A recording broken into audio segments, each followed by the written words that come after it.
You're listening to the Hour of the Time. I'm William Cooper. And I'm Pooh. Well, start us off, Pooh. Okay. I pledge allegiance to the flag of the United States of America and to the republic for which it stands, one nation under God, indivisible, with liberty and justice for all. Thank you, baby. You did a wonderful job, as always. Thank you. Ladies and gentlemen, don't go away, because tonight is a heavy one, and you're going to learn some things you've never known before. But first, I must outline the basis for tonight's broadcast. Years ago, there was an organization called the Symbionese Liberation Army, whose leader, Mr. Sink, came out of the California prison system and was involved in a mind control experiment run by the United States government. It is our belief that it was this mind control experiment that created the Symbionese Liberation Army.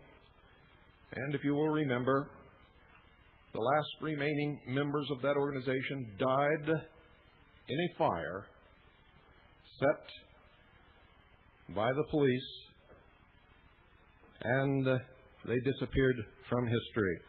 In Philadelphia, another group, the MOVE group, died the same death, consumed in an overwhelming combustion, a flame. They died by fire. And they were not the only ones. This has an ancient history, for if you go back to the days of the Inquisition, anyone who was considered to be politically incorrect or did not go along with the status quo was again tied to a stake. Faggots were laid around their feet, and they were consumed in a fire, in a flame. It is the history of a specific organization, a specific religious belief that causes these things to happen.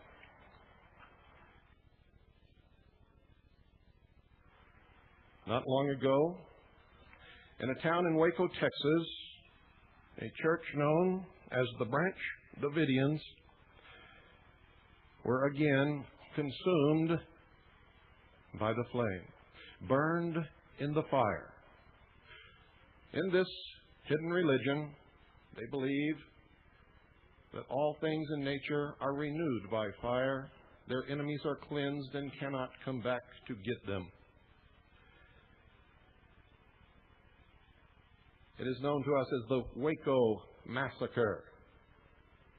Today, on all the news media, you were told that in Switzerland,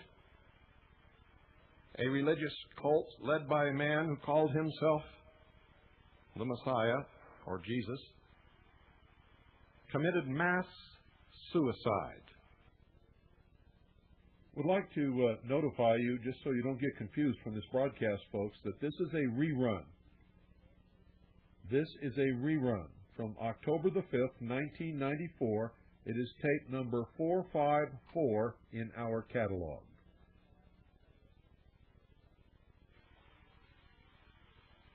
And it was a lie.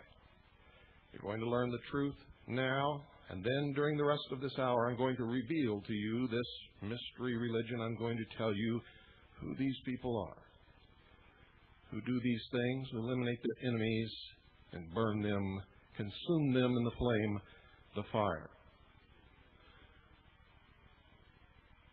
Remember, in Dallas, Texas, in Dealey Plaza, there is an obelisk representing the generative force of this religion.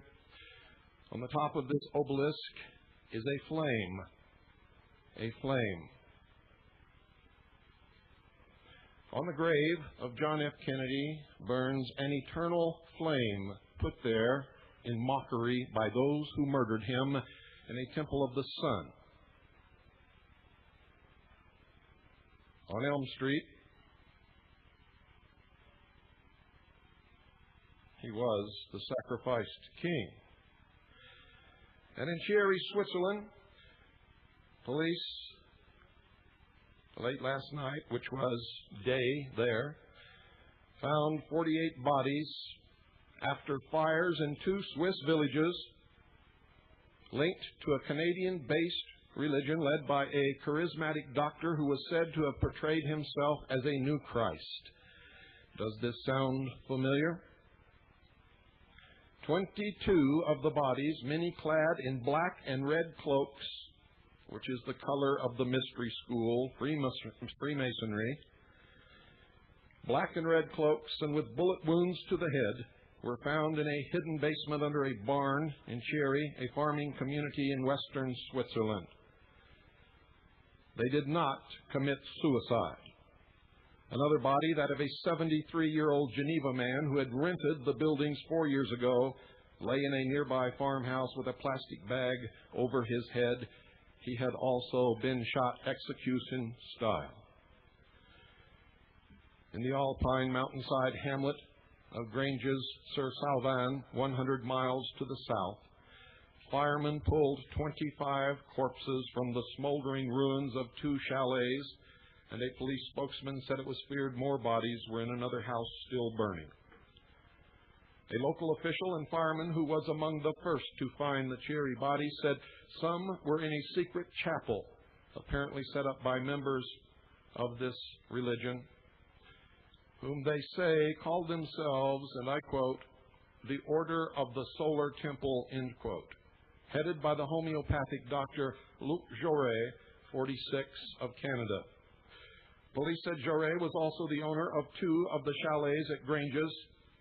In Canada, police in Quebec told our representatives that a house he owned there had also burned late on Tuesday, and 2 people had been consumed by those flames. There was no indication whether Jaurès, reported to have fled from Canada to Switzerland after he and other members of his group were prosecuted for weapons offenses, was among the dead in the 3 incidences. Pillar told the news conference in Chieri the bodies there were lying on their stomachs or on their backs in a resting position with plastic bags over their heads. There were no signs of struggle. Notice, they call this organization a cult. They say that the cult was led by a charismatic doctor who was said to have portrayed himself as a new Christ, Jesus. Many of the bodies were clad in black and red cloaks. They had bullet wounds to the head. They were executed. They did not commit suicide. They were all in several locations throughout Switzerland and Canada, and they were all burned, consumed in the flame. Don't go away, ladies and gentlemen, and sheeple, for you have a lot to learn.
Many ages have elapsed since the Egyptian priest-king passed through the pillars of Thebes, ages before what they call the sinking of Atlantis, thousands of years before the Christian era.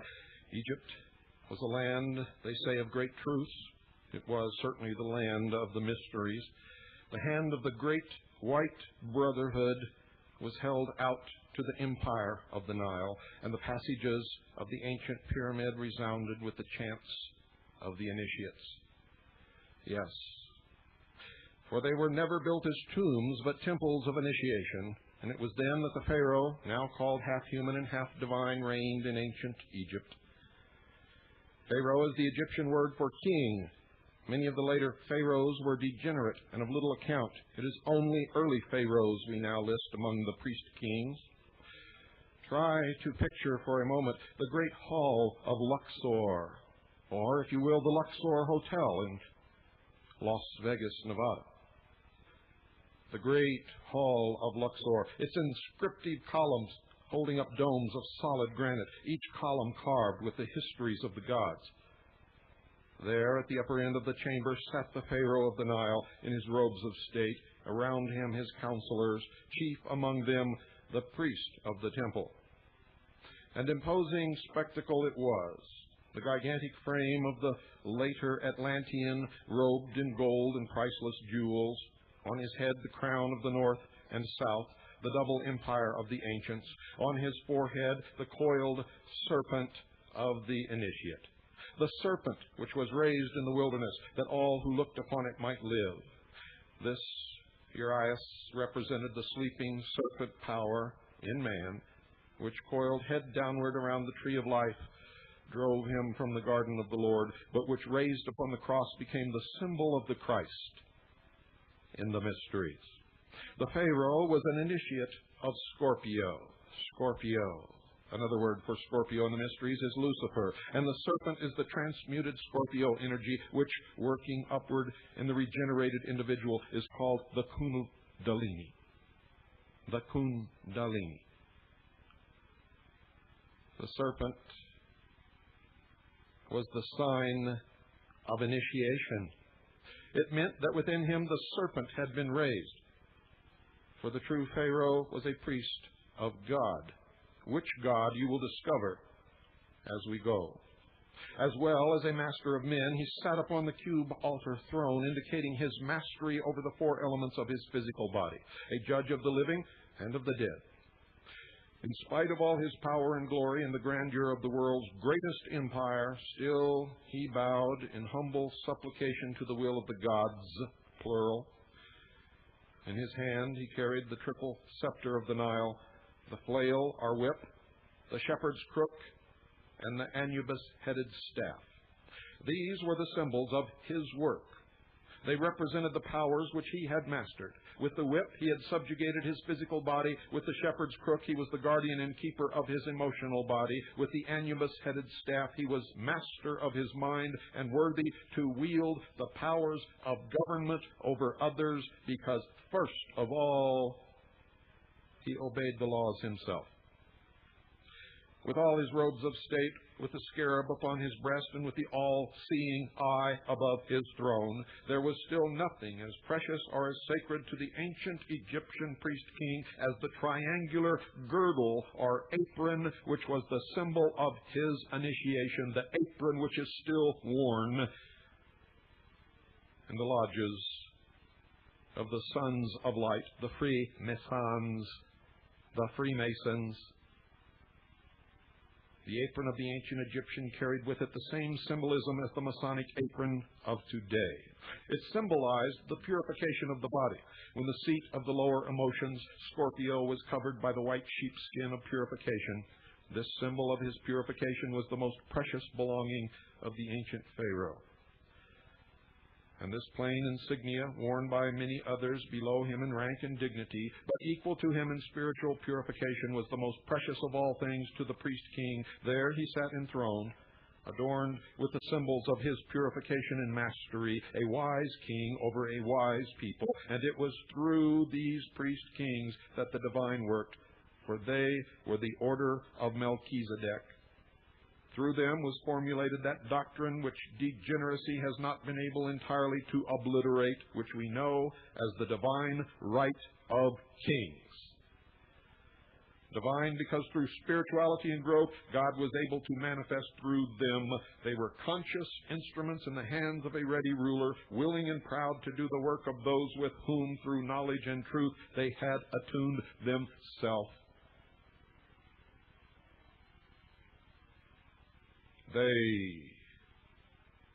They were the purveyors and the keepers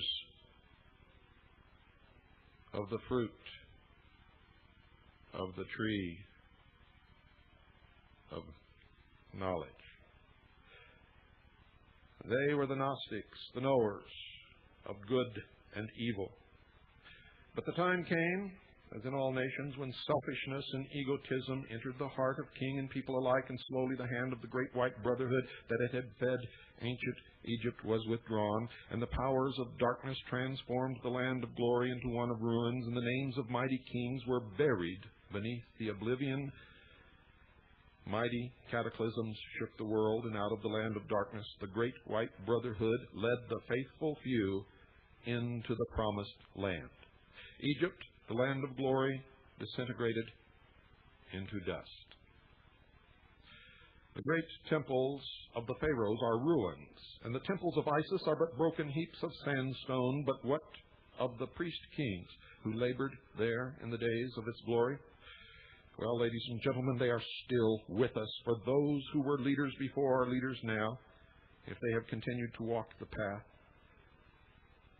Although his scepter be gone and his priestly vestments molded away, the priest-king still walks the earth with the dignity and the power and the childlike simplicity that made him great before. He no longer wears the robes of his order. He wears a suit and a tie. Yet although he bears no credentials, he bears the secret signs and handshakes and whispered passwords. And he is as much a priest-king now as then, for he still bears the true insignia of his rank. The coiled serpent has given place to knowledge and lies and deception. The coiled serpent has given the world both good and evil. The hand that bestowed the riches of the past does very little acts of kindness now. Although he no longer carries the scepters of self-mastery, still he manifests that mastery in his daily life, or so he manages to fool himself that he does.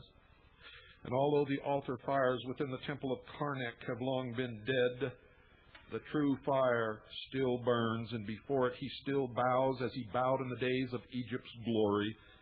And while the branch Davidians, the children, the men and women, were being consumed by the flames, agents of the Bureau of Alcohol, Tobacco, and Firearms and the Federal Bureau of Investigation were seen to raise their arms into the air and bow to the fire.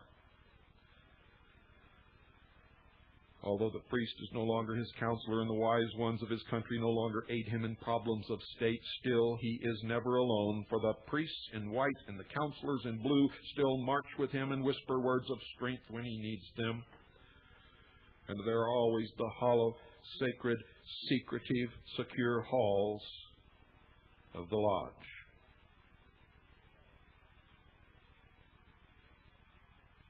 And still in the invisible ether about the pyramids of Giza, the initiations continue. Still, the initiate receives the insignia of his rank, the coiled serpent. Before that fire, he makes his vows, and upon the burning altar of his own higher being, he lays his crown and his scepter, his robes and his jewels, his hates and his fears, and sanctifies his life as a priest-king, and swears to serve none but his own higher self, the God within.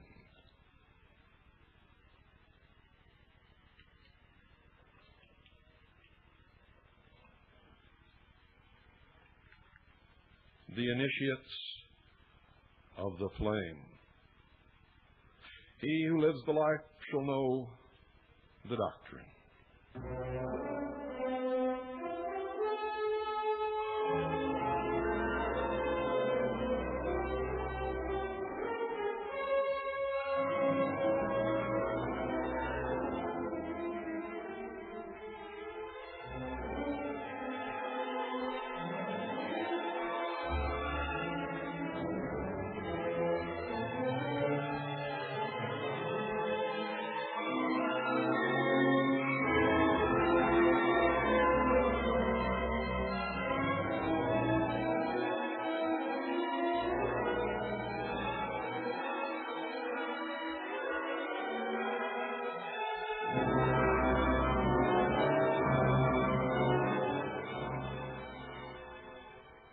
To all ancient peoples, fire was a symbol of the divine one dwelling in the innermost parts of all things.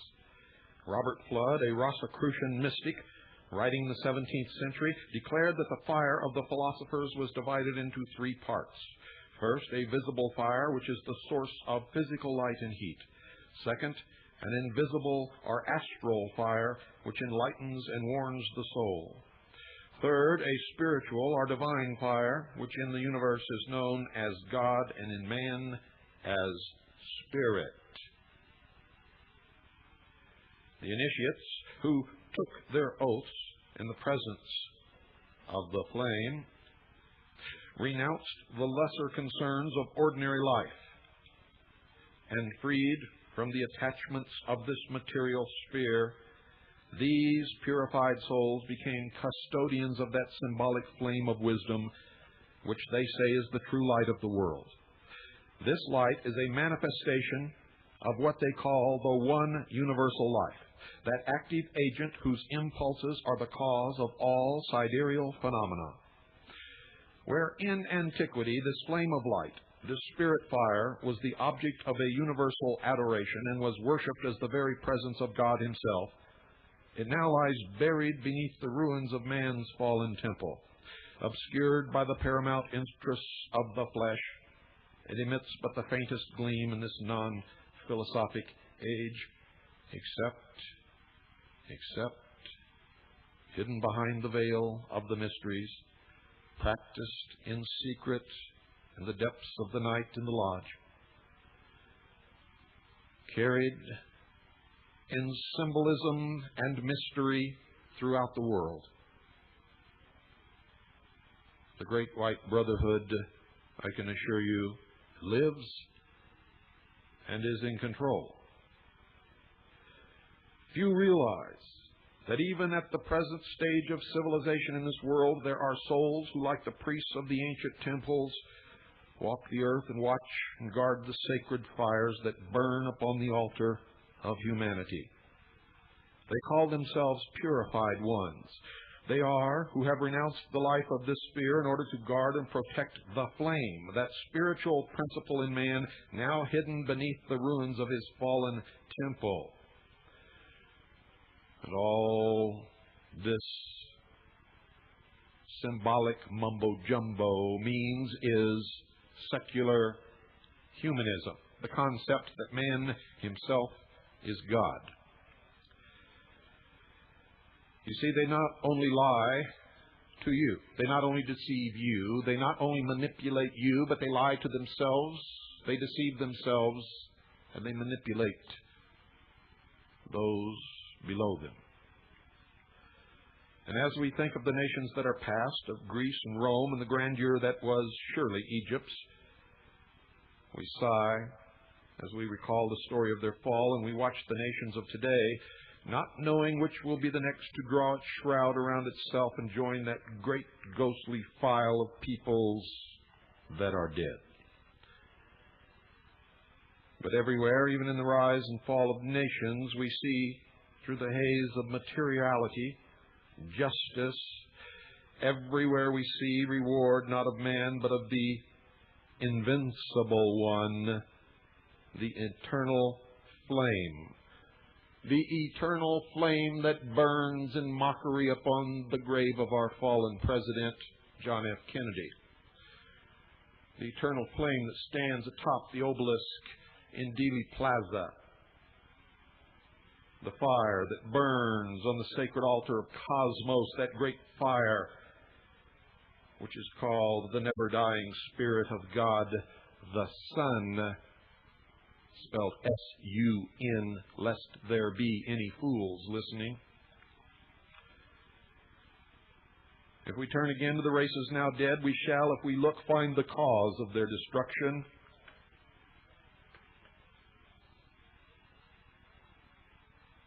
It's not difficult.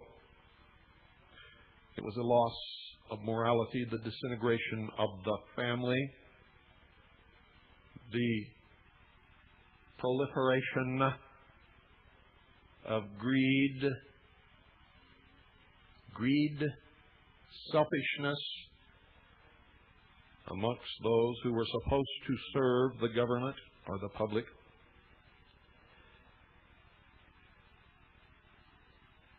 Degeneracy, lust and passion, hates and fears crept into the souls of Greece and Rome, and black magic overshadowed Egypt.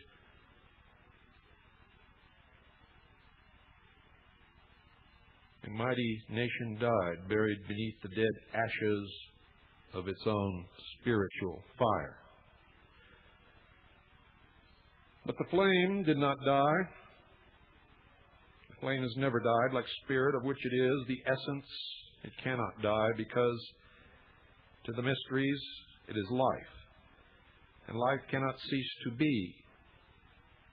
In some wilderness of land or sea it rested once again, and there rose a mighty nation around that flame.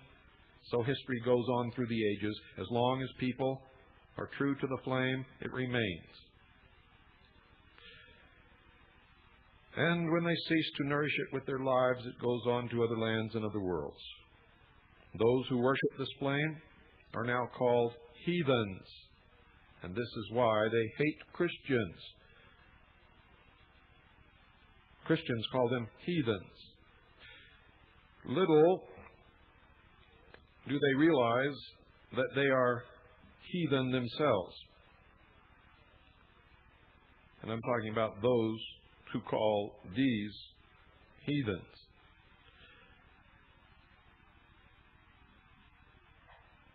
You see, in the mysteries, they claim that they are baptized with the Holy Spirit, which is fire. For fire is light, and the children of the flame are the sons of light, even as God is light.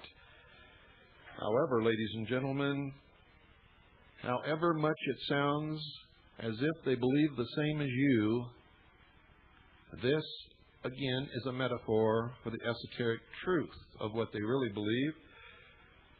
For they believe that the God of the Bible is an evil God who held man prisoner in the Garden of Eden in the bonds of the chains of ignorance.